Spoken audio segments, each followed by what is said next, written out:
Hi Vyas welcome to markets at 11 AM. ఇక details చూసినట్లయితే గత 2 days నుండి వాలటైల్గా ఉన్న మన మార్కెట్స్ ఈ రోజు చూసినట్లయితే పాజిటివ్ మోడ్తో ఓపెన్ అయినప్పటికీ పాజిటివ్నెస్ని కొనసాగించుకోలేకపోయాయని చెప్పుకోవచ్చు. ఇక సెన్సెక్స్ 26,700తో ఓపెన్ అయినప్పటికీ ప్రస్తుతం 37 పాయింట్స్ అయిపోతా 26,690 వద్ద ట్రేడ్ అవుతుండగా నిఫ్టీ విషయానికి వచ్చినట్టయితే 8,200 అబోవ్తో ఓపెన్ అయినప్పటికీ ప్రస్తుతం 6 పాయింట్స్ డౌన్ఫాల్తో 8,217 వద్ద కొనసాగుతుంది. ఇక బ్యాంక్ నిఫ్టీ విషయానికి వచ్చినట్టయితే 18,676తో ఓపెన్ అయినప్పటికీ ప్రజెంట్ 114 పాయింట్స్ డౌన్ఫాల్తో 18,513 వద్ద ట్రేడ్ అవుతుంది. అండ్ మిడ్ అండ్ స్మాల్ క్యాప్స్లో కూడా ఈరోజు బయింగ్ అండ్ సెల్లింగ్ ప్రెషర్ కాస్త ఎక్కువగానే ఉన్నట్టు కనిపిస్తుంది. ఇక నిఫ్టీ గెయిన్స్ విషయానికి వచ్చినట్టయితే గెయిల్ 3.5%, ఐషియన్ మోటార్స్ 2.86%, ఓఎన్జీసీ 2.5%, అలాగే రిలయన్స్ 1.81%, అరబిందో ఫార్మా 1.5% చొప్పున లాభాలతో ట్రేడ్ అవుతున్నాయి. ఇక లూజర్స్ విషయానికి వచ్చినట్టయితే BPCL 3.5%, Asian paints 2.72%, tech Mahindra 1.75%, power grid corporation 1.5%, అలాగే టాటా మోటార్స్ డీవీఆర్ 1.5% చొప్పున లూజర్స్ లిస్ట్లో ఉన్నాయి. అండ్ ఆ కమోడిటీస్ ఒకసారి చూసినట్టయితే గోల్డ్, సిల్వర్, న్యాచురల్ గ్యాస్ నెగిటివ్గా ట్రేడ్ అవుతుండగా క్రూడ్ ఆయిల్ పాజిటివ్గా ట్రేడ్ అవుతుంది. ఇక మార్నింగ్ సెషన్ మార్కెట్స్పై విశ్లేషణ అందించేందుకు ట్రేడర్స్ మెయిల్స్కి ఆన్సర్ చేసేందుకు ప్రస్తుతం మన స్టూడియోలో ఉన్నారు మార్కెట్ అనలిస్ట్ శేషు గారు. వారిని అడిగి మరిన్ని విషయాలు తెలుసుకుందాం. అలాగే ఎలాంటి డౌట్స్ ఉన్నా కానీ పైన డిస్ప్లే అవుతున్న మెయిల్ ఐడికి మెయిల్ చేయొచ్చు. సో దట్ శేషు గారు మీ డౌట్స్ని క్లారిఫై చేస్తారు. హాయ్ శేషు గారు. హలో అండి. మార్కెట్స్ మార్నింగ్ చూసినట్టయితే పాజిటివ్గా ఉన్నప్పటికీ కాసేపటికే డౌన్ సైడ్కి వచ్చేసాయి. మెయిన్గా హయ్యర్ లెవెల్లో సస్టైన్ కాలేకపోతున్నాయని కూడా మనం చెప్పుకోవచ్చు. గ్లోబల్ మార్కెట్స్ స్ట్రాంగ్గా ఉన్నప్పటికీ కూడా మన మార్కెట్స్ సస్టైన్ కాలేకపోతున్నాయి. దేనివల్ల అంటారు మెయిన్గా? మన మార్కెట్స్ లాస్ట్ ఒక 1 week నుంచి కానీ గమనిస్తే మన మార్కెట్స్ ఓన్గానే బిహేవ్ చేస్తుంది. అంటే గ్లోబల్ మార్కెట్స్ వీక్ ఉన్న టైంలో కూడా మనది పెరిగింది. అదేవిధంగా గ్లోబల్ మార్కెట్స్ స్ట్రాంగ్ ఉన్న టైంలో కూడా మనది పడిన రోజులు కూడా ఉన్నాయి. అంటే ఇక్కడ ఏంటంటే డొమెస్టిక్ ఫ్యాక్టర్స్ అనేది ఎక్కువగా మన మార్కెట్లో డామినేట్ చేస్తున్నాయి. దాని కారణంగా ఏంటంటే దీన్ని ఏమంటారంటే డీకపుల్డ్ అంటారు. అంటే వేరే మార్కెట్స్తో పోకుండా మన own behaviour, own domestic factors మీద ఆధారపడి మార్కెట్స్ పయనిస్తుంది. కాబట్టి దీన్ని డీకపుల్డ్ అంటాం. మన మార్కెట్స్ కొన్ని రోజుల నుంచి, అంటే కంప్లీట్గా ఫ్యూచర్ అంతా ఇట్లా ఇదే విధంగా ఉంటుంది అనలేము. అట్లీస్ట్ టైం బీయింగ్ మాత్రం అంటే కొన్ని రోజులు ఈ డొమెస్టిక్ యూస్, ఎందుకంటే డిమోనటైజేషన్ కారణంగా ఆ ఎకానమీలో వచ్చిన చేంజెస్ ఏవైతే ఉన్నాయో అవి ఏ విధంగా ఉంటాయి అనేది మనకి ఎగ్జాక్ట్గా తెలియదు. అంటే ఇప్పుడు మనకి డేటాస్ చూస్తున్నాం. అంటే లైక్ ఆటోమొబైల్ డేటా, అంటే ఇటువంటి డేటాస్ అనేది రిఫ్లెక్ట్ అవుతుంది. అంటే ఎకానమీ ఏ విధంగా డిమోనటైజేషన్ తర్వాత ఏ విధంగా ఉన్నాయని. అయితే ఈ డేటా ఇప్పుడు వచ్చిన ఈ ఆటోమొబైల్ సేల్స్ అనేది ఇది జస్ట్ ఒక ఫ్యూ, అంటే ఒక 10 to 15 days తర్వాత, దానికి ముందు అంటే 1 month ఉంది కాబట్టి 15 daysలో ఏ విధంగా ఉంది డిమోనటైజేషన్లో అనేది చూస్తున్నాము. అయితే ఐషియన్ మోటార్స్ లాంటి దానికి బాగా ఈవెన్ డిమోనటైజేషన్ ఎఫెక్ట్ పెద్ద కనపడలేదు. ఈవెన్ స్టాక్లో కూడా చూసుకుంటే చాలా స్ట్రాంగ్ ఈరోజు కూడా బాగా పెరిగింది. అయితే మిగతా అదర్ ఆటో స్టాక్స్లో మాత్రం అంత గొప్ప అప్ ట్రెండ్ అయితే లేదు. అయితే ఈరోజు ఓవరాల్గా మార్కెట్స్లో చూసుకుంటే last night OPEC countries production పెంచడం అనేది క్రూడ్ ఆయిల్ మీద చాలా మనకి ఇంపాక్ట్ చూసాము. క్రూడ్ ఆయిల్ చాలా రోజుల తర్వాత ఒక పెద్ద మూవ్ అనేది చూసాము. కాబట్టి ఇక్కడ నుంచి క్రూడ్ ఆయిల్ ఇంకా పెద్దగా డౌన్ సైడ్ అయితే ఉండకపోవచ్చు, ఇంకా పెరిగే అవకాశం ఉంది. ఒకవేళ అదే జరిగితే మాత్రం మన ఎకానమీకి, అంటే ఇంపోర్ట్ చేసుకునే ఎకానమీ లైక్ ఇండియా కానీ చైనా కానీ వీటికి కొంత నెగటివ్ అవుతుంది. అట్ ద సేమ్ టైం అయితే డాలర్ కూడా మనకి పెరిగింది, అది గమనించాలి. డాలర్ పెరిగింది, రూపాయి వీక్ అయింది. కాబట్టి క్రూడ్ ప్రైసెస్ అనేది రానున్న రోజుల్లో బాగా పెరగవచ్చు. అది ఇన్ఫ్లేషన్ మీద కూడా ప్రభావం చూపించే అవకాశం ఉంది. ఇవి నెగటివ్స్. ఇంకా పాజిటివ్స్ విషయానికి వస్తే దాదాపు మనం చూస్తున్నాము మన మార్కెట్స్ అనేది రీసెంట్ కరెక్షన్ తర్వాత వాల్యుయేషన్స్ బాగా అట్రాక్టివ్ ఉన్నాయి. తర్వాత ఈవెన్ మనకి డొమెస్టిక్ పరంగా కూడా చూస్తే మనీ అనేది, లిక్విడిటీ అనేది చాలా స్ట్రాంగ్గా మ్యూచువల్ ఫండ్స్ దగ్గర ఉంది. ఇవన్నీ కూడా పాజిటివ్ అంశాలు. అయితే ఈరోజు మార్కెట్స్ ఏంటంటే కొంచెం ప్రాఫిట్ బుకింగ్ అనేది మనకి కనపడింది. అంటే హయ్యర్ లెవెల్స్లో ఫాలో బయింగ్ అంటాం, అది కనపడలేదు. దీనికి తోడు బ్యాంక్ నిఫ్టీ కానీ గమనిస్తే నిన్నటి రోజు షార్ట్ కవరింగ్తో వచ్చిన ర్యాలీ అనేది ఈరోజు ఫిజిల్ అవుట్ అయిపోయింది. ఈరోజు ఓపెనింగ్ కొంచెం ఫ్లాట్గా పాజిటివ్గా ఓపెన్ అయినా కూడా డే అంతా కూడా బ్యాంక్ నిఫ్టీ వీక్నెస్ అనేది కనపరుస్తూ ఇప్పుడు 18,560 దగ్గర ట్రేడ్ అవుతుంది. ఆల్మోస్ట్ లో పాయింట్ ఆఫ్ ది డేలో మనకి బ్యాంక్ నిఫ్టీ ట్రేడ్ అవుతుంది. బ్యాంక్ నిఫ్టీ ఇదే విధంగా ఇది వీక్గా ఉంటే మార్కెట్స్ కూడా ఇదే విధమైన ట్రెండ్ అనేది కొనసాగవచ్చు. ఏదైనా కూడా ఇంకా ఇది ఒక సెల్లింగ్ పాయింట్ అని చెప్తాను. కాబట్టి అంటే యాక్చువల్గా టెక్నికల్గా మార్కెట్స్ చాలా స్ట్రాంగ్ ఉన్నాయి. బట్ అయినా కూడా టెక్నికల్స్ అవన్నీ కూడా, ఎందుకంటే మనకి టెక్నికల్ పరంగా 100% మార్కెట్ ఎప్పుడు కూడా పోదు. అంటే 200 డేస్ మూవింగ్ యావరేజ్ అబోవ్ ఉందని చెప్పి అందరూ పై చేసుకుంటే ఈరోజు మనం చూసాము, వీక్ కావడం చూసాము. కాబట్టి దాన్ని బేస్ చేసుకొని కాకుండా కొంచెం అంటే ఉన్న పరిస్థితులు తగ్గట్టుగా మార్కెట్ ట్రెండ్ తగ్గట్టుగా ఫాలో కమ్మని చెప్తాను. ఓకే అండి, ఇక నిన్న బాగా పర్ఫామ్ చేసిన బ్యాంకింగ్ స్టాక్స్ ఈరోజు చూసినట్టయితే కాస్త ప్రాఫిట్ బుకింగ్కి లోన్ అవుతున్నట్టు కనిపిస్తున్నాయి. మెయిన్గా దీనికి రీజన్ ఏంటంటారు? అలాగే ఫర్దర్గా ఈ వీక్నెస్ ట్రెండ్ అనేది కూడా కొనసాగొచ్చు అంటారా? అలాగే మీరు ఇంతకుముందుకు చెప్పినట్టు మెయిన్గా బ్యాంక్ నిఫ్టీకి సపోర్ట్ అండ్ టెక్నికల్ లెవెల్స్ కూడా ఎలా ఉన్నాయంటారు? బ్యాంక్ నిఫ్టీ పరంగా చూసుకుంటే ఇంకా ఫ్రెష్గా బై చేయాలి అంటే మాత్రం ఒకటండి, కొంచెం రిస్కే ఉంటుంది బ్యాంక్ నిఫ్టీకి. మన క్రెడిట్ పాలసీ ఉంది 7th కాబట్టి ఆగుతుందా యాక్చువల్గా ఆగుతుంది అనుకున్నాము. నిన్నటి రోజు బైకాల్ ఇవ్వడం జరిగింది.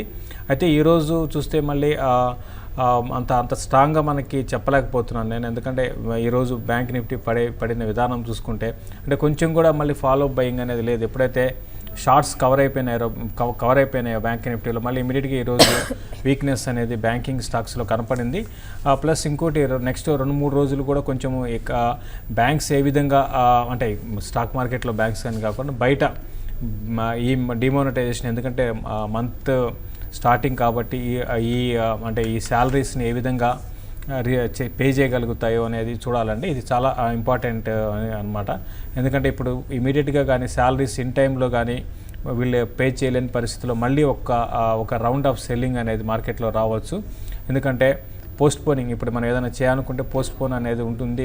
డబ్బులు మార్కెట్లో డబ్బులు లేని కారణంగా, మనీ క్రంచ్ కారణంగా. కాబట్టి ఈ పోస్ట్ మ్యాన్ అనేది ఇంక కొన్ని రోజులు కానీ కొనసాగిందంటే కొంచెం మళ్ళీ జీడిపి మళ్ళీ ఇంకొక రౌండ్ కొంత తగ్గడానికి అవకాశం ఉంటుంది. కాబట్టి ఏదైనా కూడా బ్యాంక్స్ ఇవన్నీ రకరకాల కన్ఫ్యూజన్లో ఉంది. కాబట్టి నా ఉద్దేశం ప్రకారం బ్యాంక్ నిఫ్టీ 18,600 క్లోజింగ్ బేసిస్లో ఈరోజు క్లోజ్ అయితే పర్వాలేదు. 18,600 పైన కానీ సస్టైన్ కాలేదంటే మళ్ళీ బ్యాక్ టు 18,400, 18,200 లెవెల్ టెస్ట్ చేయొచ్చు. ఓకే అండి, కొంతమంది కాలర్స్ వెయిట్ చేస్తున్నారు. ఒక 2 to 3 కాల్స్ కూడా తీసుకుందాం. బెంగళూరు నుండి రాధాకృష్ణ కాలర్ ఉన్నారు. హలో మేడం, ఇది నిఫ్టీ వచ్చేసి 8,000 పుట్ ఆప్షన్ తీసుకున్నాను మేడం, 130 రూపీస్లో. హోల్డ్ చేయమంటారా? ఎంత 8,000 అండి. ఎంతలో తీసుకున్నారండి? ఎంతలో తీసుకున్నారు రాధాకృష్ణ? 8,000 పుట్ ఆప్షన్ 130లో తీసుకున్నాను. 130. చూడండి, లాస్ట్ మీరు కొంచెం హైలో తీసుకున్నారని అంటే స్టార్టింగ్లో తీసుకొని ఉంటారు. ఇప్పుడు 8,000 పుట్ ఆప్షన్ కానీ చూసుకుంటే 67 రూపీస్లో ఉందండి. ప్రస్తుతానికి హోల్డ్ చేయండి అండి నిఫ్టీ పుట్ ఆప్షన్ని. ఎందుకంటే మార్కెట్స్ ఓకే టెక్నికల్గా ఇంతకుముందు నేను అన్నట్టుగా టెక్నికల్గా నిఫ్టీ 200 డేస్ మూవింగ్ యావరేజ్ పైనే ఉంది. కాబట్టి ఇక్కడి నుంచి ఇంకా కొంచెం పెరగడానికి కూడా అవకాశం ఉంది. అయితే అట్ ద సేమ్ టైం మనకి ఈవెంట్స్ కూడా ఉన్నాయండి. ఈవెంట్స్ ఉన్నాయి కాబట్టి నెక్స్ట్ ఫ్యూ డేస్లో మార్కెట్లో బిగ్ మూవ్స్ అయితే ఎక్స్పెక్ట్ చేయలేము. మార్కెట్ కన్సాలిడేషన్లో ఉంటుంది. ఇప్పుడు ఇక్కడి నుంచి ఒక 20-30 పాయింట్లు పడిందంటే మళ్ళీ 8,200 బిలో వచ్చిందంటే కొంత సెల్లింగ్ కూడా రావచ్చు. కాబట్టి 8,250, 8,260 కంటే ఇక్కడ నుంచి 30-40 పాయింట్స్ పైన స్టాప్ లాస్ పెట్టుకొని నిఫ్టీకి మీరు హోల్డ్ చేయండి. 8 బ్రేక్ అయితే మాత్రం వీక్గా ఉంటుంది. ఇంకా మంత్ చాలా ఉంది కాబట్టి మీరు హోల్డ్ చేయమని చెప్తాను. ఓకే అండి, ఇక oil drilling and exploration sector కూడా ఈరోజు బాగా పర్ఫామ్ చేస్తుంది. మెయిన్గా Aban offshore, Cairn India, GAIL, ONGC లాంటి స్టాక్స్ ఈరోజు పాజిటివ్ బయాస్తో ట్రేడ్ అవుతూ వస్తున్నాయి. ఈ స్టాక్స్పై మీ వ్యూ ఏంటంటారు? ఒకటండి, ఆయిల్ అండ్ గ్యాస్ ఇంతకు ముందు నేను ఇప్పుడు కాదండి లాస్ట్ ఒక 2 months నుంచి 1.5 month నుంచి గట్టిగా చెప్తున్నాను. ఆయిల్ అండ్ గ్యాస్ కంపెనీస్ ఇక్కడ నుంచి బాగా పెరగవచ్చని. దానికి డొమెస్టిక్ రీజన్ చెప్పాలంటే ఈ సబ్సిడీస్ ఏవైతే ఉన్నాయో ఓఎన్జీసీ, గెయిల్ అంటే ఇవన్నీ కూడా గవర్నమెంట్ అండ్ రీఫార్మ్స్ ప్రాసెస్లో తగ్గించడం అనేది పాజిటివ్ అంశము. దానికి తోడు ఇంకొక పాజిటివ్ ఏంటంటే ఇప్పుడు ఇమీడియట్గా లాస్ట్ ఒక 2 daysగా కానీ గమనిస్తే క్రూడ్ ఆయిల్లో వచ్చిన ఈ హై స్పర్ట్ అనేది ఆయిల్ డ్రిల్లింగ్ కంపెనీస్కి చాలా పాజిటివ్ అంశము. కాబట్టి ఆ ఓఎన్జీసీ లాంటి స్టాక్స్ ఈరోజు మనకి పెరగడం చూస్తున్నాం. ఇన్ దట్ పాయింట్ చూడాలంటే రిలయన్స్ కూడా మనకి పాజిటివే, జిఆర్ఎమ్స్ కూడా పెరగచ్చు. ఓకే, ఏదైనా కూడా ఓవరాల్గా మంచి పాజిటివ్ అంశం వీటికి. బట్ ఎకానమిక్ పరంగా చెప్పాలంటే నెగిటివ్ అండి ఇండియాకి. ఎందుకంటే క్రూడ్ ఆయిల్ ఒక 10 to 15% ఇక్కడి నుంచి ఇంకా పెరిగిందంటే ఎకానమీకి కొంచెం మన ఇండియన్ ఎకానమీకి నెగిటివ్ అవుతుంది. బట్ ఆయిల్ అండ్ గ్యాస్లో మాత్రం నెక్స్ట్ ఫ్యూ వీక్స్ కోసము, ఫ్యూ మంత్స్ కోసము లాంగ్ పొజిషన్స్ని కంటిన్యూ చేయమని చెప్తాను. ఓకే అండి. ఇక ఈరోజు ఫార్మా ప్యాక్ చూసినట్టయితే కాస్త మిక్స్డ్‌గా ట్రేడ్ అవుతూ వస్తుంది. ఫార్మా ప్యాక్‌లో ముఖ్యంగా ఏ స్టాక్స్‌ని సజెస్ట్ చేస్తారు లాంగ్ టర్మ్ కోసం? అంటే లాంగ్ టర్మ్ కోసం రిపీటెడ్గా చెప్తూనే ఉంటామండి మనం పర్టికులర్గా ఇది అని కాకుండా లాంగ్ టర్మ్కి మేజర్ ఫ్రంట్ లైన్ కంపెనీస్లోనే సెలెక్ట్ చేసుకోమంటాను. మిడ్ క్యాప్లో కూడా మంచి కంపెనీస్ ఉన్నాయి, బట్ ప్రస్తుతం అయితే ఫ్రంట్ లైన్లో సెలెక్ట్ చేసుకోమంటాను. ఓకే అండి. మెయిన్‌గా రిఫైనరీ సెక్టర్ విషయానికి వచ్చినట్టయితే ఈరోజు బీపీసీఎల్ డేస్ లో వద్ద ట్రేడ్ అవుతుంది. హెచ్పీసీఎల్ కూడా ఈరోజు ఆల్మోస్ట్ నియర్ టు డేస్ లో వద్ద ట్రేడ్ అవుతుంది. ఈ 2 స్టాక్స్ ఇంకా డౌన్ సైడ్కి వచ్చే ఛాన్సెస్ ఉన్నాయంటారా? ఇది రిఫైనరీస్ కాదండి, అవి oil marketing companies. Okay, oil marketing companies విషయానికి వస్తే ఏవైతే రిఫైనరీస్ కంపెనీస్కి పాజిటివ్ అనుకున్నామో at the same time oil marketing కంపెనీస్కి నెగిటివ్ అవుతుంది. ఎందుకంటే క్రూడ్ ఆయిల్ పెరగడం అనేది వీళ్ళకి ప్రైస్ పరంగా కొంచెం పెంచాల్సి ఉంటుంది, బట్ ఏదైనా మార్జిన్స్ తగ్గొచ్చు. సో దాని కారణంగా ఆ బీపీసీఎల్, హెచ్పీసీఎల్ లాంటి స్టాక్స్ ఈరోజు వీక్గా ఉన్నాయి. కాబట్టి రెండు కూడా నెక్స్ట్ నియర్ టర్మ్లో వీక్గానే ఉండే అవకాశం ఉంది. దీనికి తోడు బ్రహ్మాండమైన ర్యాలీ వచ్చాయండి ఒక 1-2 ఇయర్స్లో మనకి. బీపీసీఎల్ కానీ హెచ్పీసీఎల్ కానీ చాలా హెవీగా పెరిగాయి. కాబట్టి ప్రస్తుతం అయితే ప్రాఫిట్లో ఒకసారి బుక్ చేసుకోమంటాను. బుక్ చేసుకొని ఇది ఓఎన్జీసీ, గెయిల్ లాంటి స్టాక్స్లో వెళ్ళొచ్చు. ఇక్కడ నుంచి పిఎస్యు స్టాక్స్ ఎందుకో కొంత బయింగ్ ఇంట్రెస్ట్ అనేది కనపడుతుందండి. కాబట్టి అటువంటి వాటిలో బై చేసుకోమంటాను. ఓకే అండి. ఇక సెక్టర్ వైజ్గా చూసినట్టయితే నిన్నట్లానే ఈరోజు కూడా సిమెంట్ స్టాక్స్ బాగా పర్ఫామ్ చేస్తూ వస్తున్నాయి. ముఖ్యంగా సిమెంట్ స్టాక్స్లో ఏ స్టాక్స్ని రికమెండ్ చేస్తారు? అలాగే ఈ సిమెంట్ స్టాక్స్లో వీక్నెస్ ఎండ్ అయిపోయినట్టు అంటారా? చూడండి, సిమెంట్ స్టాక్స్లో వీక్నెస్ అనేది 100% ఇక్కడ నుంచి పడవు అని ఎవరు చెప్పలేరండి, బట్ వీక్నెస్ ఉంటుంది. బై అండ్ లార్జ్ చెప్పాలంటే ఇంకో కొంతకాలం వీక్నెస్ అనేది ఉంటుంది. ఒక రేంజ్లో ఉంటాయండి, పెద్దగా ఇక్కడ నుంచి బాగా పెరిగిపోతాయని చెప్పలేం, పెద్దగా డౌన్ అవుతాయని కూడా చెప్పలేం, ఒక రేంజ్లో ఉండే అవకాశం ఉంది. సిమెంట్ కంపెనీస్లో ఇండియా సిమెంట్స్ని పిక్ చేసుకోమని చెప్తాను. కరెక్షన్స్లో ఇండియా సిమెంట్ లాంటి దాన్ని బాగానే ఉండే అవకాశం ఉంది రాను రోజుల తర్వాత. హెడెల్బర్గ్ సిమెంట్ ఉంది, దాన్ని కూడా పిక్ చేసుకోవచ్చు అండి. ఓకే అండి. ఇక టెలికమ్యూనికేషన్ స్టాక్స్ కూడా ఈరోజు కాస్త బెటర్గానే పర్ఫామ్ చేస్తున్నాయని చెప్పుకోవచ్చు. యాప్లా, భారతీ ఇన్ఫ్రాటెల్, హెచ్ఎఫ్సిఎల్ అలాగే పంజాబ్ కమ్యూనికేషన్స్ చూసుకున్నట్టయితే ఈరోజు జేస్ హైతో ట్రేడ్ అవుతూ వస్తుంది. భారతీ ఇన్ఫ్రాటెల్ పై మీ వ్యూ ఏంటంటారు? భారతీ ఓకేనండి, పెద్దగా గొప్పగా ఉంటుందని అయితే అనలేము ఇన్వెస్ట్మెంట్ చేసుకునే వాళ్ళకి. బట్ ఇదేంటంటే ఒక రేంజ్లో ఉంది, ఆ రేంజ్ బ్రేక్ కావట్లేదు. ఇప్పుడు ఇటువంటి టైంలో ఏంటంటే భారతీ ఓకే అండి. దానికన్నా ఇన్ఫ్రాటెల్ బెస్ట్ అనిపిస్తుందండి. ఎందుకంటే ఈ ఫండమెంటల్స్ పరంగా భారతీ కన్నా ఇన్ఫ్రాటెల్ చాలా స్ట్రాంగ్ పొజిషన్లో ఉంది. కాబట్టి ఎవరి డిప్లో ఇన్ఫ్రాటెల్ని, టెలికాంలో ఎవరన్నా కొనాలనుకుంటే ఇన్ఫ్రాటెల్ వైపు వెళ్ళమని చెప్తాను.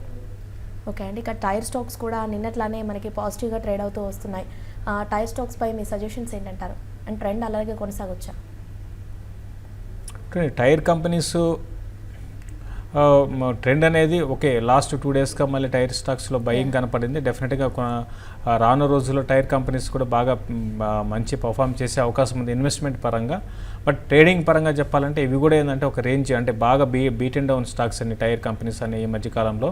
దీనికి తోడు లాస్ట్ 2 డేస్లో వచ్చిన రిజల్ట్ ఏవైతే ఉన్నాయో టైర్కి చెందిన స్టాక్స్లో మంచి రిజల్ట్ అనౌన్స్ చేసింది. దానికి ముందు కొన్ని పెద్ద కంపెనీస్ రిజల్ట్ బాగాలేదు టైర్ కంపెనీస్, బట్ నిన్న అనౌన్స్ చేసిన బాలకృష్ణ ఇండస్ట్రీస్ లాంటి కంపెనీస్ చాలా స్ట్రాంగ్ ఉంది. దానివల్ల కొంచెం సెంటిమెంట్ బూస్టప్ అయింది.